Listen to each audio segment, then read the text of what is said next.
오늘 성경은 사도행전 4장 23절부터 마지막 절 37절의 말씀입니다. 사도행전 4장 23절부터 37절에 있는 말씀.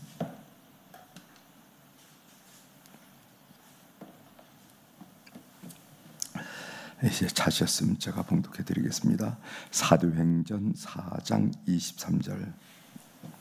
사도들이 노임에 그 동료에게 가서 지상들과 장로들의 말을 다 알리니 그들이 듣고 한 마음으로 하나님께 소리를 높여 이르되 대주제여 천지와 바다와 그 가운데 만물을 지으신 이시여 또 주의 종 우리 조상 다윗의 입을 통하여 성령으로 말씀하시기를 어찌하여 열방이 분노하며 족속들이 허사를 경영하였는고 세상에 군왕들이 나서며 관리들이 함께 모여 주와 그의 그리스도를 대적하도다 하신 이로소이다. 과연 헤롯과 본디오 빌라도는 이방인과 이스라엘 백성과 합세하여 하나님께서 기름 부으신 거룩한 종 예수를 거슬려 하나님의 권능과 뜻대로 이루려고 예정하신 그것을 행하려고 이 성에 모였나이다. 주여 이제도 그들의 위협함을 굽어보시옵고 또 종들로 하여금 담대히 하나님의 말씀을 전하게 하여 주시오며 손을 내밀어 병을 낫게 하시옵고 표적과 기사가 거룩한 종 예수의 이름으로 이루어지게 하옵소서 하더라. 빌기를 다음에 모인 곳이 진동하더니 무리가 다 성령이 충만하여 담대히 하나님의 말씀을 전하니라. 믿는 무리가 한 마음과 한 뜻이 되어 모든 물건을 서로 통용하고 자기 재물을 조금이라도 자기 것이라 하는 이가 하나도 없더라. 사도들이 큰 권능으로 주 예수의 부활을 증언하니 무리가 큰 은혜를 받아 그 중에 가난한 사람이 없으니 이는 밭과 집 있는 자는 팔아 그 판 것의 값을 가져다가 사도들의 발 앞에 두매 그들이 각 사람의 필요를 따라 나누어 줍니다. 구루에서 난 루이족 사람이 있으니 이름은 요셉이라.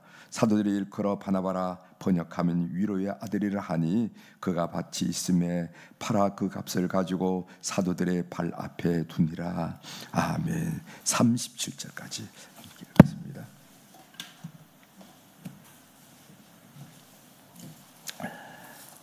오늘 우리가 읽은 이 사도행전 4장 마지막 부분에 있는 말씀을 중심으로 주제를 교회 다음은 성령 충만함에 있습니다. 이런 주제로 같이 은혜를 나누고자 합니다. 교회 다음이란 무엇일까? 그리고 교회 다음을 결정하는 요소가 무엇일까? 교회 다음은 어디 있을까? 성령 충만이라 하는 것을 오늘 함께 나누도록 하겠습니다. 여러분 한번 생각해 보시기 바랍니다. 언제 세상이 교회를 주목할까요? 언제 세상이 교회를 두려워할까요? 언제 세상이 교회를 만만하게 보지 못할까요? 교회 건물이 크고 화려할 때, 야, 교회 건물 참 좋다, 화려하다 이럴 때, 아니면 교인의 숫자가 많을 때, 뭐 구름대처럼 밀려 들어가고 구름대처럼 밀려 나오고 끝이 없어. 그럴 때 그렇지 않습니다. 세상이 교회 크기와 많음을 주목할 때는 제가 보니 선거철밖에 없어요. 선거철. 선거철이 되면 말입니다.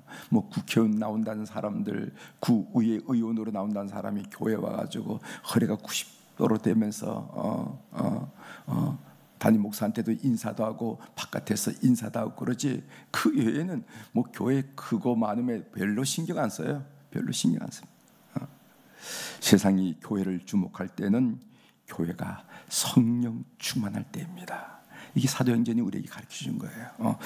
세상이 교회를 두려워할 때는 언젠가 교회가 성령 충만할 때.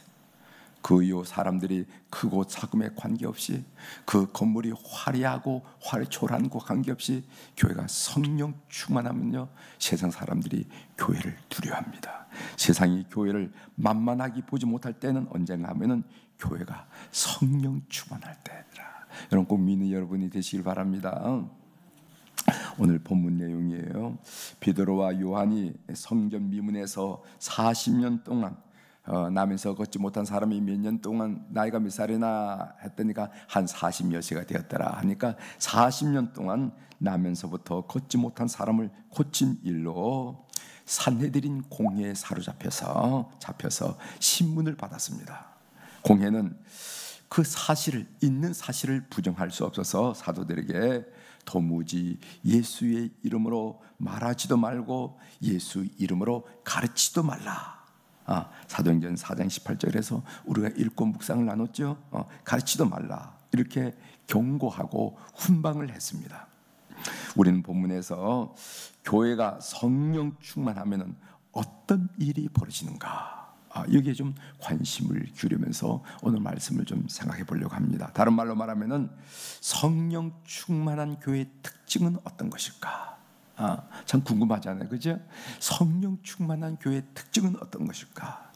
조금 더 나가면은 교회가 성령 충만하면은 어떤 일에 관심을 가지고 어떤 일이 벌어지는가, 뭐 이런 얘기를 오늘 함께 여러분들이 한번 좀 나눠보려고 합니다. 첫 번째로 성령 충만하면요 기도하는 교회가 되더라고요. 제가 처음에 들어갈 때 말씀드렸죠. 성령 충만이란 단어와 가장 가까이 붙어 다니는 단어가 있는데 기도예요. 성령 충만이란 단어와 가장 가까이 붙여 있는 단어가, 따라다니는 단어가 있어요. 이것은 기도에 힘쓸 때, 기도에 할 때, 오순절 다락방에서 기도할 때 성령 충만에는 꼭 기도가 덮어졌어요.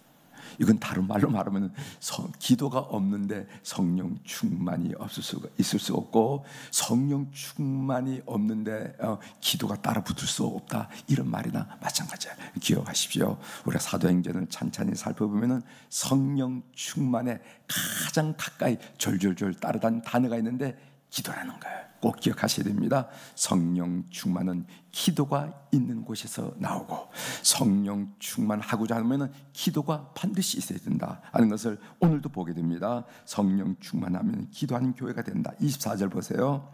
그들이 듣고 한 마음으로 하나님께 소리를 높여 이르되, 이 기도했던 얘기죠. 초대 예루살렘 교회는 공에서 풀려난 사도들의 보고를 듣고 회의를 하거나 토론하지 않았어요. 야, 이거 우리 공동체에 큰 위협이라고, 다들 모이라고, 어떻게 대책을 세워야 되겠냐고 회의를 하거나 토론을, 이게 맞다 틀리다, 이렇게 해야 된다 저렇게 해야 된다 토론하지 않았어요. 어떻게 하면 한 마음으로 기도했다는 거예요. 성령 충만하면은 무시로 성령 안에서 기도하는 교회가 됩니다. 무시로 기도하는, 내려가 보면 지하실에도 두런두런 기도하는 소리가 나오고, 어느 방에 가면 그 방에도 몇 사람이 모여서 두런두런 기도한 소리가 나오고, 어느 몇 층에 올라가면 거기서도 무슨 모임 한다 하다니까 기도한 소리가 나오고. 그래서 성령 충만하면은 무시로 성령 안에서 기도하는 교회로 변하다라는 거예요. 또한 기도하는 교회만이 성령 충만함을 유지할 수가 있어요. 모든 상황 속에서 기도할 기회를 찾게 되는 것, 이것이 성령 충만한 교회의 특징이다 하는 것을 우리 성도님들의 마음속에 좀 새겨놨으면 좋을 것 같아요. 그러면은 오늘 보면은 그들은 무엇을 위해서 기도하는가? 모여서 무엇을 위해서 기도했는가? 그 내용이 29절 30절에 나오는데 좀 보도록 하겠습니다. 첫 번째로, 많은 위협에도 불구하고 담대히 하나님의 말씀을 전하게 해달라고 기도했어요. 우리 사명 잃지 말게 해달라고, 우리의 소명 잃지 말게 하게 되고, 우리 교회가 존재하는 이유를 망각하지 않게 해달라고 그들이 기도하더라 이 말이에요. 29절에 나오죠. 주여 이제도 그들의 위협함을 굽어 보시옵고, 또 종들로 하여금 담대히 하나님의 말씀을 전하게 하여 주시오며, 그들은요 박해와 위협을 피하게 해달라고, 그리고 유대 골록자들을 제거해달라고, 그리고 사도들의 마음이 흔들리지 않고 붙잡아달라고 그렇게 징징거리지 않다는 거예요. 징징거리지 않다는. 그들은 어떤 상황 속에서도 위협이 있든지 없든지 하나님 말씀, 교회의 사명, 존재의 이유, 소명을 우리가 흐트리지 않고 망각하게 해달라, 이렇게 기도하더라고요. 두 번째로 어떻게 기도했는가, 그 기도의 내용이 무엇인가를 자세히 살펴봤다니까 예수의 이름으로 치유의 역사가 일어나게 해달라고 기도해요. 치유의 역사. 그 30절에 보면은 손을 내밀어 병을 낫게 하시었고 표적과 기사가 거룩한 종 예수의 이름으로 이들에게 이루어지게 하옵소서 하더라. 그런 말씀이죠. 여기 보면 치유의 유일한 원천은 하나님의 손이라는 것을 알 수가 있습니다. 치유의 유일한 원천은 하나님의 손이에요. 그들이 치유의 역사를 기도한 것은, 치유 역사를 위해서 기도한 것은 자신들의 명예나 무슨 권력이나 대단함을 드러내기 위함이 아니라 바로 하나님의 긍휼과 사랑을 그들을 통해서, 그 교회 공동체를 통해서 세상에 전하기를 원했기 때문에 치유를 원했다는 겁니다. 그 교회는 무슨 역사가 많이 일어나, 이렇게 자랑하기 위해서 하나님 우리 교회에 치유의 역사를 이렇게 달라게 한 것이 아니라 이 교회 공동체에서 치유란 통로 수단을 통해서 하나님의 사랑이, 하나님의 긍휼이 전하게 하기 위해서 그렇게 기도했다는 것을 알게 됩니다. 첫 번째, 그들이 모여서 기도했다. 이것이 성령 충만의 특징이라고 그랬습니다. 두 번째로 보면은요, 성령 충만하면은 전도하는 교회가 되더라고요. 전도하는, 선교하는 교회가 되더라는 거예요. 자, 31절 읽어드립니다. 빌기를 다하며 모인 곳이 진동하더니 무리가 다 성령이 충만하여 담대히 하나님의 말씀을 전하니라. 산헤드린 공의 유협은 여전했지만은 예루살렘 교회는 하나님의 말씀 전하는 것을 멈추지 않았습니다. 그들이 전도하지 않아야 할 이유는 산더미처럼 많았어요. 그들이 전도 못해야 할, 전도를 하지 못할 이유는 산더미처럼 많았다면, 그러나 성령 충만한 교회는 그 산더미처럼 많은 전도하지 않아야 할 이유, 전도 못할 이유를 극복하고 전도하다라는 거예요. 왜냐하면 성령은 구령의 영이고 전도의 영이고 선교의 영이기 때문에 그렇습니다. 그래서 제가 우리 교우들에게 늘 하는 말씀 있잖아요. 드리는 말씀, 성령 충만하려면은요, 그 성령 충만을 가장 실질적으로 체험하는 현장은 산기도 하는 게 아니고 선교 현장이라 이런 말씀을 드렸어요. 전도 현장이고 선교 현장. 산기도, 산에서 기도하는 거 저도 좀 다녀봤지만은 기분이에요. 기분. 이렇게 그 분위기가 뜨겁기 때문에 기분. 그런데 현장인데 그러면 또 그냥 현장이 되는 거예요. 그런데 성령 충만한 것을 가장 실질적으로 경험하는 현장이 뭐냐면 전도하는 현장이고 선교하는 현장입니다. 오늘 우리 교회에서 피켓을 들고 남부 터미널에 이렇게 요즘에는 뭐 이렇게 주는 걸 이렇게 사람들이 원하지 않기 때문에 피켓을, 나는 이 현장이 바로 성령님이 함께하는 현장으로 분명히 믿습니다. 분명히. 여러분, 비전 트립 알죠? 비전 트립. 비전 트립을 가면은 고생을 많이 합니다. 고생이죠.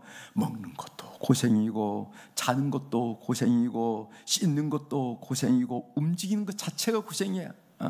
여기는 뭐 대중교통이 잘 돼 있고 무슨 자가용도 있고 이러잖아요. 움직이는 불편이 없잖아요. 그러나 현지 가면 움직이는 것 자체가 불편함이야.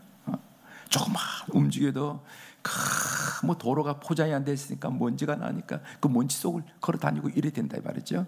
그러니까 먹는 거, 자는 거, 씻는 거, 움직이는 거 다 불편 덩어리야.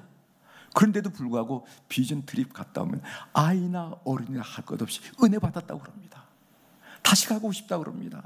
왜 그럴까요?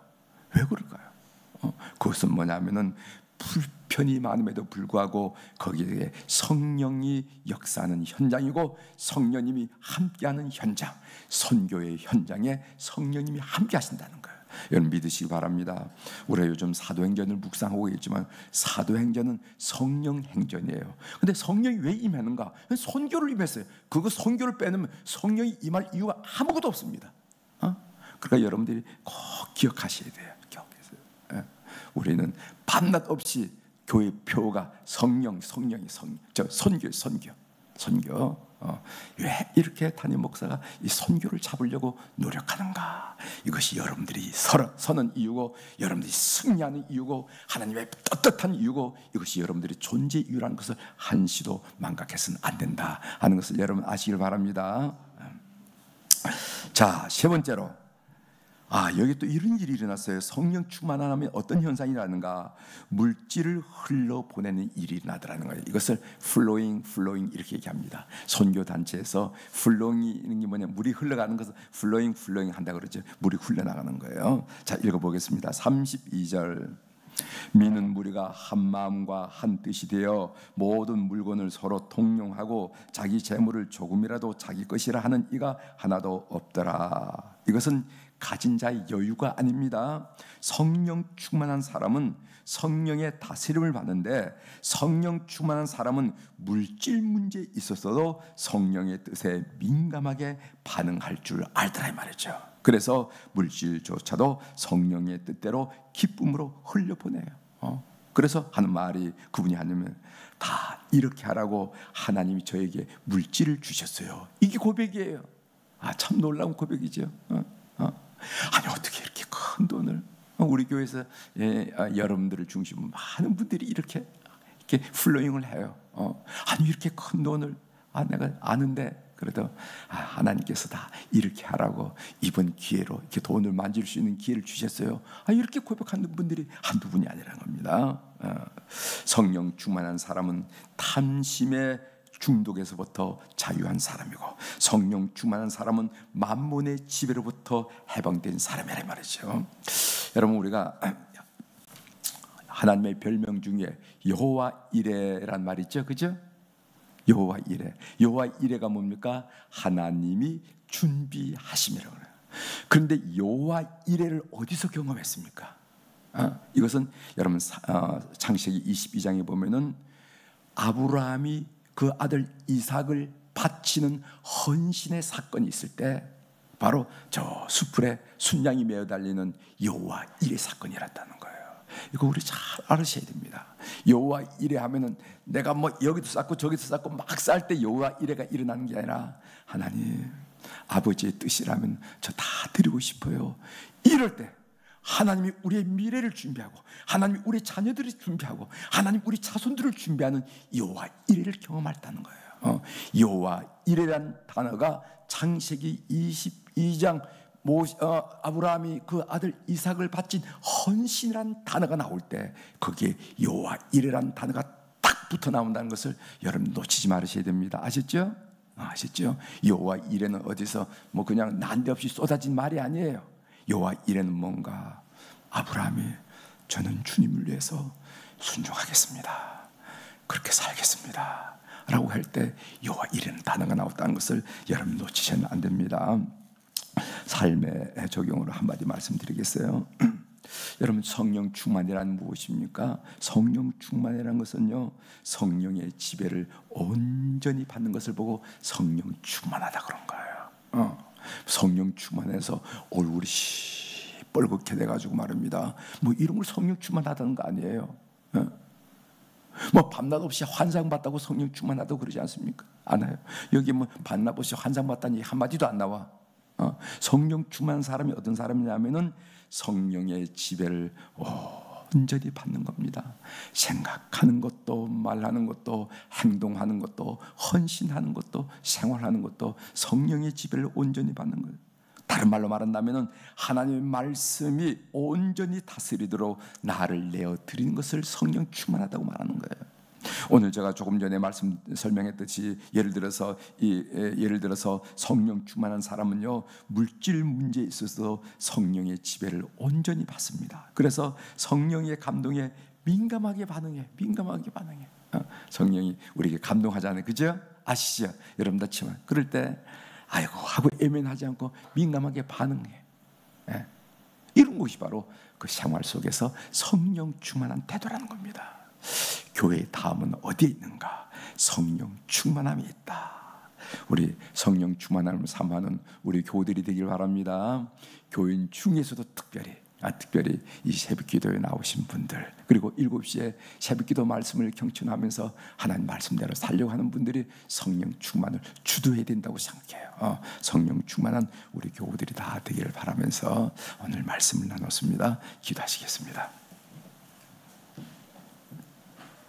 하나님 아버지, 오늘 사도행전 4장 뒷부분에서 성령 충만한 교회는 어떤 일들이 벌어지는지, 그리고 어떤 일들이 벌어지는 것이 성령 충만한 현상인지 교회 공동체를 살펴보면서 함께 나눌 수 있도록 도와주시니 감사합니다. 하나님, 우리 수표교회는 성령 충만한 교회가 되어서 기도하는 교회, 선교하는 교회, 모든 일에 주의 다스림을 받는 그런 교회가 될 수 있도록 은혜를 허락하여 주셔서 이 어려운 세대 우리 하나님을 흡족해 하며 하나님의 소원을 이루어드리며 이 시대의 세파에 주눅들지 않고 복음의 전선에서는 그런 교회가 될 수 있도록 은총을 베풀어 주시옵소서. 오늘 또 준전전에 귀한 물질을 드린 우리 사랑하는 교우들의 이름을 주님 앞에 기쁨으로 보고를 드립니다. 주님, 눈 밝으신 우리 주님, 귀 밝으신 우리 주님, 헤아리시고 통촉하여 주셔서 우리가 이 땅에 참으로 힘든 땅에 살아가고 있지만은 하나님이 우리를 보장하시고 하나님이 우리를 준비하시고 여호와 이레 되심을 삶을 통해서 경험하면서 우리의 아들과 딸들이 되는 일을 통하여 손자, 손녀들이 되는 일을 통하여 그렇구나, 여호와께서 준비하셨구나, 하나님이 준비하셨구나 하면서 하나님께 간증하고 우러러 찬양을 올릴 수 있는 그런 교우들의 삶이 다 될 수 있도록 이 물질을 주께서 눈여겨봐 주시옵소서. 하나님 아버지, 오늘 우리 수요일 날 우리 자녀들을 위해서 특별히 기도하게 하시오니 감사를 드립니다. 하나님, 솔직히 고백드리기는 우리가 먼저 기도하려고 이렇게 고개를 숙이고 눈을 감으면은 우리 자녀들의 얼굴이, 그 이름들이, 우리 자손들의 얼굴, 그 이름들이 먼저 떠오르는 거 고백드립니다. 오늘 또 우리의 자손들을 통하여 하나님께 영광 돌리는 그런 귀한 시대가 되기를 소원하면서 기도를 올리고 있사오니 주께서 기억하여 주옵소서. 해 나간 자손들이 많이 있습니다. 해서 공부하는 자손들도 있고 사업하는 자손들도 있고 그리고 또 이렇게 직장 생활하는 자손들도 있습니다. 하나님, 좋은 소식을 끊임없이 듣게 하시는 것 감사합니다. 하나님, 이 땅에 살아가고 있는 우리 부모들이 들리는 소식마다 전화 목소리로 화상 채팅의 얼굴 통해서 하나님이 역사하시구나 하고 고백할 수 있도록 해에 있는 우리 모든 자녀들을, 자손들을 주께서 붙들어 주옵소서. 하나님, 군대에 나간 자손들이 있습니다. 하나님께 기도를 올립니다. 낯설고 물설고 환경이 서른 그곳에서 하나님 참으로 생활하게 되는데 좋은 지휘관들 만나게 도와주시고 좋은 동료 전우들을 만나서 그들의 성품과 인격이 훌쩍 성장하는 그런 축복된 기회가 될 수 있도록 도와주옵소서. 그래서 2년 동안 세월을 허송세월을 했다, 시간을 헛되이 보냈다 하는 말은 한마디도 나오지 않게 도와주시고 참 인생에서 좋은 기회를 배우느라고 준수한 사회생활을 훈련해놓으라고 인격의 도야와 인격의 성장을 위해서 많은 훈련을 받았느라고 소중한 기회였다고 이렇게 고백하면서 우리 앞에 설 수 있는 그런 축복된 기회가 우리 자손들에게 일어나게 도와주옵소서. 하나님 아버지, 직장을 위하고 직장 생활을 원하는 우리 자녀들이 있습니다. 하나님 아버지, 직장 구하기가 어렵다 하고 직장 생활에 참 힘들다 하고는 그런 세상을 만났습니다. 우리 모든 자녀들에게 생활의 터전을 활짝 열어주셔서 여호와 이레 우리 하나님께서 그들을 위해서 준비하신 것을 우리가 함께 볼 수 있도록 도와주시고 그들이 직장 생활에서 함께 동료들과 직장 생활을 할 때 많은 보람을 얻을 수 있도록 은혜를 베풀어 주옵소서. 땀 흘린 만큼 인정받게 하시고 땀 흘린 만큼 열매를 맺게 도와주시고 땀 흘린 만큼 보람을 얻는 직장 생활이 될 수 있도록 은총을 베풀어 주옵소서. 하나님 아버지, 이제 곧 2학기에 접어드는데 이제 대학문을 놓고 하는 자녀들이 있음을 하나님이 아신 줄 믿습니다. 그들 자손들을 기억하여 주옵소서. 건강 지켜주시고 집중력 지켜주시고 의지 허물어지지 않도록 꺾어지지 않도록 지켜주시고 삶의 목표를 분명히 하도록 주님 지켜주셔서 주님이 이끄신 이 길을 갈 수 있도록 주님께서 역사하여 주시옵소서. 그들에게 대학문을 활짝 활짝 열어주는, 활짝 열림을 받는 그런 큰 은혜를 경험할 수 있도록 우리 사랑하는 아들과 딸들, 손자 손녀들을 축복하여 주옵소서. 하나님, 결혼을 원하는 자녀들, 또 출산을 원하는 자녀들, 그리고 잉태 축복을 원하는 자녀들, 순산을 원하는 자녀들이 있습니다. 7월 달만 하더라도 우리 세 가정이 출산을 예정하고 있사오니 하나님 아버지, 가정마다 하나님의 사랑의 흔적을 많이 경험할 수 있도록 은총을 베풀어 주셔서 그 생명이, 가정이 태어남을 통해서 감사가 솟구치고 하나님의 은혜가 솟구치는 그런 가정들 다 될 수 있도록 두루두루 주님께서 살펴주시옵소서. 하나님, 오늘 또 하늘의 주권과 땅의 주권을 가진 우리 주님의 권세 있는 이름으로 이 새벽에 선포합니다. 내 영혼이 잘된 같이 범사가 잘되고 강건한 축복을 우리 모든 교우들이 하나님이 허락한 이 24시간 소중한 이 시간을 감사함으로 지낼 수 있도록 역사하여 주시옵소서. 감사드리며 예수님의 이름으로 축복하며 기도 올리옵나이다. 아멘.